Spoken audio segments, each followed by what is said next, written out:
இப்போ நம்ம பேச போகிறது பத்மஸ்ரீ கமலஹாசன் அவர்களை பற்றி தான். யாரை பற்றி? கமலஹாசன். பெயரில் என்னங்க இருக்குது அப்படின்னு நம்ம சாதாரணமாக கேட்போம்.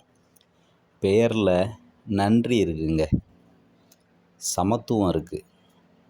நம்ம குடும்பத்தோட பாரம்பரியத்தை தெரிஞ்சுக்கிடணும்னா பெயரை வச்சு தான் தெரிஞ்சுக்கிட முடியும். அதுக்கு நம்ம தமிழ்நாட்டில் திரு கமலஹாசன் அவர்களோட குடும்பத்தை நம்ம சொல்லலாம்.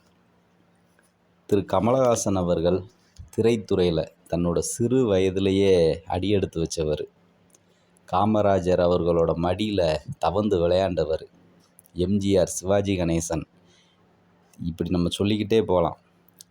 பல அரசியல் ஜாம்பவான்களோட நெருங்கி பழகினவர். அதே மாதிரி தான் எடுத்துக்கொண்ட பணியில் மிக மிக அக்கறை உடையவர். சினிமாவில் அவர் சாதாரணமாக அவரோட நடிப்பை யாரும் நடிச்சிட முடியாது. அந்த அளவுக்கு நடிப்பு ஜாம்பவான்னு சொல்லலாம் அவரை. அந்த அளவுக்கு உலக நாயகன். அதே மாதிரி சினிமாவில் தன்னோட நாட்டு பற்றை வெளிப்படுத்துறதுலேயும் ரொம்ப சிறந்த ஒரு கதை எழுதுவார், நடிப்பார். அதே மாதிரி பேச்சிலையும் அதை வெளிப்படுத்துவார். அந்த அளவுக்கு ஒரு உயர்ந்த மனிதன் தான் திரு கமலஹாசன். சரி, வாங்க அவரோட பெயர் கதையை நம்ம தெரிஞ்சுக்கிடணும். ஏன்னா அந்த பெயர் கதை நம்ம தெரிஞ்சுக்கிட்டால் தான் கமலஹாசன் அவர்களோட குடும்பம் எவ்வளோ உயர்ந்தது அப்படின்னு நம்மளால் யூகிக்க முடியும். திரு கமலஹாசன் அவர்களோட தந்தை ஐயங்கார். தமிழகத்தில் இல்லை, இந்தியாவில் ஒரு உயர்ந்த ஜாதி அப்படின்னு நம்ம சொல்லலாம். அந்த ஐயங்கார் குடும்பத்தில் பிறந்தவங்க அதிகபட்சம் கீழ் ஜாதி கூட பழக மாட்டாங்க.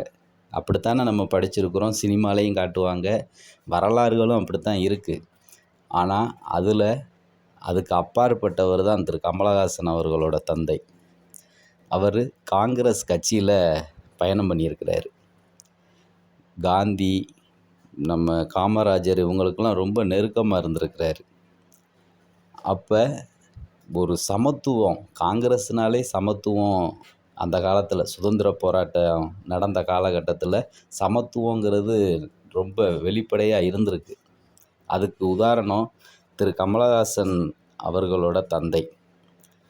அப்போ அவர் காங்கிரஸில் பயணம் பண்ணும்போது அவரோட குருநாதராக யார் இருந்தான்னு கேட்டிங்கன்னா, ஒரு காங்கிரஸ் கட்சியை சேர்ந்தவர், அவரின் அரசியல் குரு. அவர் பேர் யாகு காசன். அவரோட நினைவாக தான் தனக்கு பிறந்த குழந்தைகளுக்கு சந்திரகாசன், கமலஹாசன், சாருகாசன் அப்படின்னு அவங்களோட பேரை வச்சு அழகு பார்த்துருக்கிறாருங்க. பாருங்கள், இது அதாவது அந்த காலகட்டத்தில் ஜாதி ஒரு பற்றி எரிஞ்ச காலகட்டம். அப்போமே இந்தியா, நம்ம இருக்கிறது இந்தியா, நம்ம நாட்டில் எம்மதமும் சம்மதமாக வாழணும்னு ஒரு சமத்துவத்தை அவங்க குடும்பத்தில் இருக்க அந்த குழந்தைகள் மனசில் விதைச்சிருக்கிறாங்க அவங்களோட அப்பா. ஒவ்வொரு குழந்தைக்கும் அந்த காசன்கிற பெயரை சேர்த்துருக்காங்க. இந்த மாதிரி குடும்பங்களை நம்ம பார்க்கணுங்கிறது ரொம்ப ரேரு. எல்லா இடத்துலையும் பார்த்துட முடியாது. இந்த எங்கள் ஊரில் என் பக்கத்து வீட்டில் இருக்காங்க அப்படிலாம் நம்ம கண்டுபிடிக்க முடியாது. ஏன்னா இதுக்கு ஒரு பெரிய ஒரு நல்ல குணம் வேணும். அந்த சமத்துவ குணம் இருக்கிறவங்ககிட்ட மட்டும்தான் இது இந்த மாற்றம், பெரிய மாற்றத்துக்கான விதை அவங்கக்கிட்ட தான் இருக்கும். அப்பேற்பட்ட குடும்பத்திலேருந்து வந்தவர் தாங்க நம்மளோட பத்மஸ்ரீ கமலஹாசன் அவர்கள். ஆகையால் அவர் அரசியலில் பேசுகிறதுல அவரோட வெளிப்பாடு, தன்னோட மனசில் உள்ள ஒவ்வொரு வித்தியாசமான எண்ணங்களை வெளிப்படுத்துவார்.